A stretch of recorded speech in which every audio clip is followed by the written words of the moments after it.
السلام عليكم ورحمة الله وبركاته. في حصة الرايتنج النهارده بقى مش هنكتب حاجة عادية. هو الدرس أصلا اليونت عن إيه؟ يونت 11 ليتريتشر، الأدب بالظبط كده. فإحنا هناخد بقى أصعب نوع من الأدب بيعلمك إزاي تكتبه، اللي هو الشعر. لأنه كتابة الشعر ما هنقول دي تالنت، موهبة، صح؟ طيب هو إيه الشعر بقى؟ نفتكر كده، شعر يعني إيه أصلا؟ poetry كلمة لا تعد، صح؟ والشعر هو اللغة اللي انت بتكتبها to express feelings وتخلينا imagine صور معينة من خلال ال carefully chosen words، الكلمات المختارة بعناية. فانت بتسوق الافكار وتسوق الصور على شكل كلمات مختارها بعناية فتقدر تأثر فيه. ده تعريف البوتري كده، اللي هو اهو يا سيدي، اهو يا سيدي. ما هو البوتري؟ It's a type of writing that expresses feelings وايديز من خلال images، صور ورhythm وايقاع معين تطلع وتنزل معايا اوصل لك الصوره اللي انا عاوزها. طيب ازاي نكتب قصيده بسيطه يا عمي؟ مش محتاج ان انت تبقى شاعر فظيع. ايه اول خطوه؟ انا دلوقتي عاوز اقعد اكتب قصيده بالانجليزي يعني poetry. طب والقصيده لوحدها؟ poem تعد دي. عاوز اكتب poem، هحول لك دلوقتي الى poet بالعربي، الى poet شاعر. نعمل منك شاعر دلوقتي حالا. طيب ايه الخطوه الاولى؟ هنكتب عن ايه؟ ممكن يكون عن ايه مثلا؟ nature يعني ايه؟ طبيعه. friendship الصداقه مثلا. ممكن نكون بنكتب عن الهوب، الامل. ممكن نكون هنكتب عن success، النجاح. يبقى اول حاجه بنختار الموضوع، التوبيك. وبعدين بقول لك بقى ايه؟ ابدا فكر في صور تستخدمها. يعني ايه مثلا؟ الصديق زي الجوهره، واخد بالك؟ فاهم الفكره؟ الامل زي الشمس. الحياه بتضحك لنا، حاجه عن التفاؤل، صح؟ فقال لك اقعد اكتب الاول كده ايه؟ صور يكون فيها حاجه فيها سيميلي، حاجه فيها متخيل البحر وهو غضبان. ايمجز، بفكر في ايمجز واقعد اكتبها. حلو كده؟ طيب بعدين احنا قلنا البوم تتكون من ستانزز. الستانزا اللي هي الفقره. طب والفقره؟ لاينز. اللاينز في الانجليزي مش شرط ان هي تبقى لونج، ومش شرط ان هي تبقى فول سنتنس. مش لازم تبقى طويله، ومش لازم تبقى جمله كامله اصلا. ممكن تلاقي اللاين بيقول ايه؟ like the star in winter. هل like the star in winter دي جمله كامله؟ لا، دي بنسميها فريز يعني عباره يعني مجموعه كلمات مع بعض، بس هي مش فول سنتنس. فانا مش مطالب بحاجه فظيعه، مش كده؟ طيب بعدين في الاخر يا الحياه، درافت، كرافت. دي اسمها ايه؟ ريذم ولا رايم؟ ريذم ولا رايم؟ رايم. اللي هي ايه بقى؟ الريذم. طيب الرايم دي اللي هي التقاء نفس الليترز، الحروف، ولا الساوندز؟ الساوندز. انا براجع معاك اهو. فاحنا هنجيب كلمات بترايم مع بعضها. اقعد افكر في كلمات سكاي وداي. ادي سكاي وداي مثلا، رايم ولا لا؟ رايم، مع ان سكاي اس كي واي. طب وداي دي اي اي ولا الهوا. فبفكر في حكايه الرايم، لانه الشعر في الانجليزي لازم يكون فيه رايم، صح ولا لا؟ غلط. الشعر في الانجليزي الرايم فيه اوبشنال. حتى في العربي دلوقتي يقول لك شعر حر، لو انا ما مقتنعش بيه. بس قصدي عشان اسئله اللي تشوز بتاعت النظري، هيقول لك هل الرايم في الانجليزي ضروري ولا اوبشنال؟ هو اوبشنال. يوجوالي بيكون فيه، عاده بيكون فيه، لكن هو ايه؟ اوبشنال، اختياري. وفي قصايد في الانجليزي ما فيهاش رايم كامله، مش واخده سكيم. السكيم بقى، السكيم ان اول 2 مع بعض وتاني 2 مع بعض. لو هي الاستانزا 4 سطور مثلا او 4 ابيات في الانجليزي، اول 2 مع بعض وتاني اتنين مع بعض نقوم نسميها A B B. فاهمني؟ طب الاول مع التالت والتاني مع الرابع يبقى A B. ده اسمه السكيم اللي ماشي عليه. هنشوف دلوقتي نماذج. فهمتوا يا شباب؟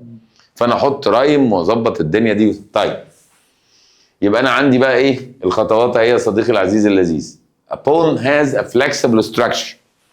البوم فيه بناء او تركيب مرن، لكن لكن معظم القصائد بتمشي على هذا الباترن. لازم يكون ليها تون يعني نبرة المتحدث عبرت عن اليأس، ولا ساركاستيك ساخرة، ولا اوبتيمستيك متفائلة. التون، عرفنا التون يعني ايه؟ التون هو الفيلينج او المود العام بتاع القصيدة. حزن ولا يأس ولا خيبة امل ولا تفاؤل ولا تشاؤم، صح؟ فيها لاينز بيكون فيها شورت لاينز often expressing a single. ده كتاب المدرسة. a single thought يا اما فكرة وحيدة or image. imagery بيحتوي على الصور الذهنية اللي بتخليك تتخيل، بتكرييت mental picture، صورة ذهنية عندك، صح؟ والشعر كله، بص بقى رايم كتاب المدرسة بيقول ايه؟ اوبشنال. يعني ايه اوبشنال؟ ده كتاب المدرسة مش امي. كتاب المدرسة قال لك اختياري but it can create musicality. وجودها بيعمل musicality، حالة موسيقية كده، ايقاع. بناء القصيدة قلنا اول خطوة هتختار الموضوع زي النيتشر والفريندشيب والحاجات دي. تاني خطوة فكر في شوية مشاعر وشوية صور. اسأل نفسك شايف ايه؟ شايف بحر حزين. فاهم؟ تقعد بقى تفرغ الافكار دي الاول. بعد كده use adjectives. اكتب كده مثلا ايه شوية صفات، سواء صفات عادية او صفات مركبة. brightly colored، sad، quiet هادئ، angry غضبان، طويل زي النخلة كده. keep lines short. خلي السطور بتاعتك، لان انت لسه شاعر لسه مبتدئ، فخلي السطور قصيرة. مش لازم تبقى full sentence، ممكن تبقى عبارات. الرايم برضو optional. الرايم optional، اختيارية. طيب امثلة الرايم كات وهات، هم شبه بعض في الحروف وفي النطق بس مش شرط. سينج ووينج شبه بعض، لكن اللي احنا قلناها سكاي وداي رايم بس مش شبه بعض في الحروف. احنا عاوزين الساوند مش عاوزين اللتر، صح يا رجاله؟ عندنا قصيدة لويليام ووردسورث. قصيدة ويليام ووردسورث اللي احنا اتكلمنا عنها قبل كده اسمها دافودلز، اللي خدناها في الريدنج اللي فات. I wandered lonely as a cloud that floats on high our vales and hills, when all at once I saw a crowd, a host of golden daffodils, beside the lake, beneath the trees, fluttering and dancing in the breeze. شفت انت تريز وبريز؟ شفت تريز وبريز؟ طيب تعالى احنا نعمل بقى ايه. جايب لنا اكتيفيتي في كتاب المدرسة بقول لك دي قصيدة عن الصداقة وعن الأصدقاء. نحاول احنا نبتكر كلمات ممكن تمشي وتمشي القصيدة. ايه رأيك؟ لعبة حلوة دي، جيم حلو. قال لك ماي فريند از، عاوز احط له صفة. ماي فريند از ايه مثلا؟ ممكن توصف صديقك. يعني ممكن انا اقول مثلا ماي فريند از ا جيم، جوهرة. حط صفة ممكن توصف الصديق. انا عملتها، انا الفتها، انا كملتها اوريها لكم دلوقتي واعملها بكله ومديها معنى وكله وهتديك تعبير حلو. قلنا مثلا ممكن اجيم. حط صفه توصفه. غدار. ايه؟ غدار. نشوف معناها. غدار ده بالانجليزي، برافو عليك، تمام. طيب انا قلت مثلا ممكن اوصف الصديق ان هو ترو فريند، صح ولا لا؟ صديق حقيقي. فقلت اقول ماي فريند از ترو. زيه زي ايه؟ in the sky. star in the sky، sun in the sky، لان الحاجات دي حقيقيه موجوده في حياتنا، صح ولا لا؟ فقلنا مثلا هنقول like the sun in the sky. يبقى بقول my friend is true like the sun in the sky. when I feel، حاول بقى تعمل A B A تاني، ترجع ل A true. ممكن نحط كلمه when I feel، بس انتوا مش هتعرفوها دي بقى، لان في تعبير مثلا، في تعبير يقول لك when I feel blue. تعبير I feel blue يعني ان انا اكون حزين. اللي هو idiom. تاني. My friend is true like the sun in the sky. When I feel blue you always try. يبقى مشت على ايه بقى؟ A B A B. فانتوا فهمتوا يعني ايه A B A B؟ ده اسمه سكيم، ده السكيم اللي هو ماشي عليه، لانه احيانا بتمشي A A B B، يبقى ده بيرايم مع ده وده بيرايم مع ده. انما هنا 1 مع 3 و2 مع 4. القيها يا عز. My friend is true like the sun in the sky. When I feel blue you always try. الله الله يا صاحبي، الله يا عايزين نشغل بقى اغنيه الاستاذ احمد سعد بقى، بحبك يا صاحبي. طيب عندنا قصيده كده اسمها ذا رود تو تومورو، احنا اللي جايبينها يعني، هي مش من المنهج، بس بقى عشان نطبق عليها الكلام. ماشي، عشان اطبق عليها زي الكلام. دي كده اسمها ايه على بعضها؟ ستانزا. اسم القصيده ذا رود تو تومورو، الطريق الى إلى ايه يا ابني؟ الطريق الى الغد، الطريق الى الغد بالظبط كده. I walk along silent street at night where silver stars pour down their light. The tired wind whispers through the trees, carrying secrets on the breeze. ايه السكيم هنا؟ ايه السكيم؟ ماشية A B A B ولا A A B B؟ A B. واحدة A A B B صح؟ ده السكيم بتاعنا. مين اللي بيرايم هنا؟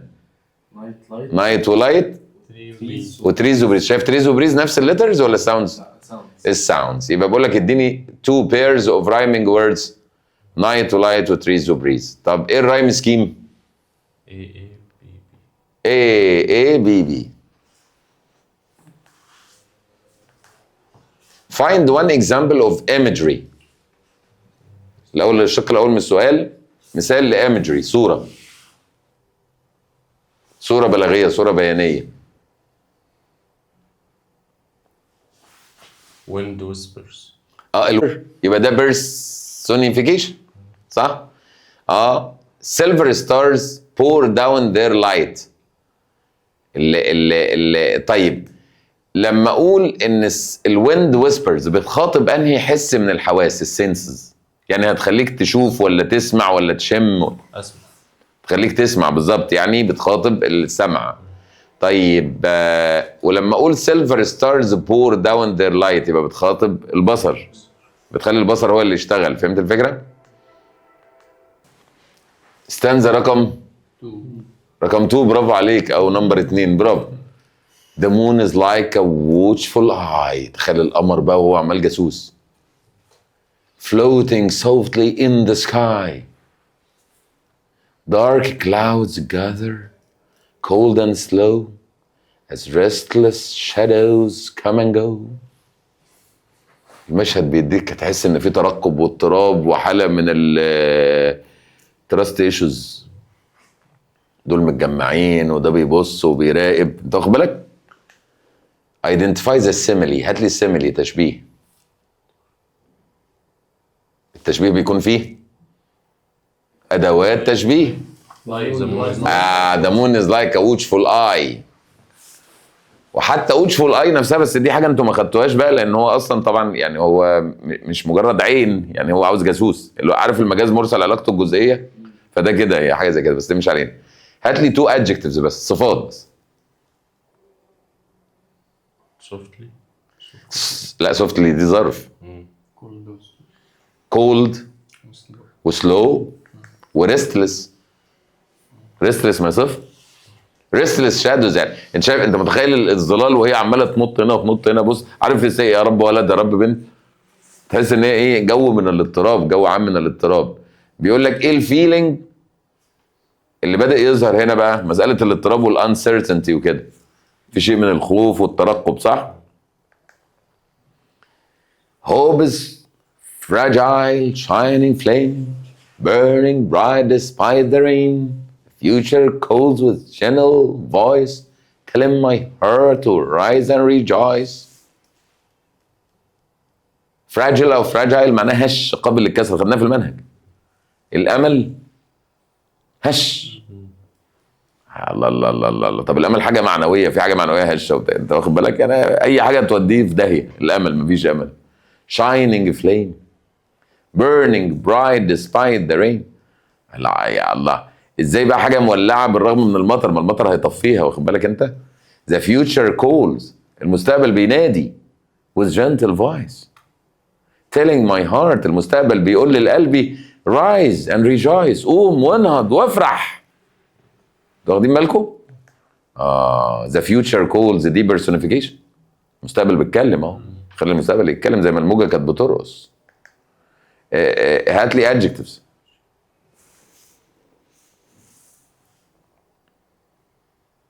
gentle voice. gentle. ايه يا رجاله بسرعه. shining. شايننج وفراجل او فراجايل وبرايت، ده انتوا عندكم صفات بالهبل. though fear may knock upon my door، بالرغم من ان الخوف ممكن يطرق بابي، يخبط عليا، الخوف بيخبط يا جدعان. I stand up stronger than before، door before for every storm will fade away and lead my steps to a brighter day. يبقى نقلنا بقى من حالة من الخوف لحالة من الأمل، صح ولا لا؟ فاديني personification. الخوف بيخبط، الخوف بيخبط، الخوف بيخبط. طب اديني الثيم. يعني ايه الثيم؟ الموضوع اللي بتناقشه القصيدة. The road to tomorrow، هو شايف ان tomorrow فيه ايه؟ امل. الله ينور عليك. overcoming fear، التغلب على المخاوف، وhope for the future. how does the mood change from stanza 1 to stanza 4؟ قلنا بقى زي ما احنا قلنا بيبدأ يتشينج، بادئ الاول بالضلمه والترقب والمش عارف ايه والشك والكده والخوف، ووداني في الاخر للقوه والامل، مش كده؟ تمام. وادي القصيده كام ستانزا؟ 4 وماشيه بالرايم اللي احنا قلناه، وحاجه ممتعه جدا. ونقول سعدنا بلقائكم ونرجو ان نكون قد اسعدناكم. هذا مستر توفيق يحييكم والى لقاء اخر ان شاء الله.